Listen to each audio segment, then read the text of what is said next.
To, ga bambanci tsakanin shakuwa, so da kuma soyayya. Yawancin mutane suna rikicewa tsakaninsu.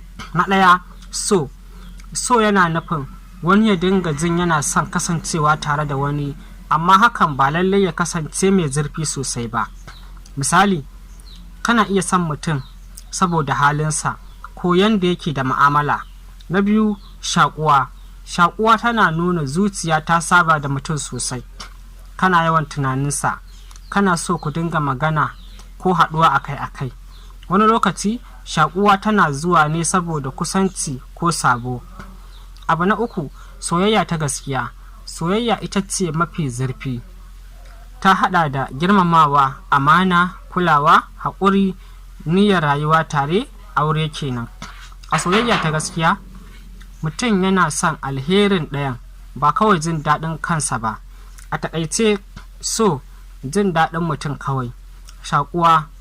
Shakuwa sabo da mutum da yawan tunaninsa. Soyayya ƙaunar mutum mai zurfi da kuma niyyar rayuwa tare. Ku mana follow da shiya ko da ba ku yi mana like ba.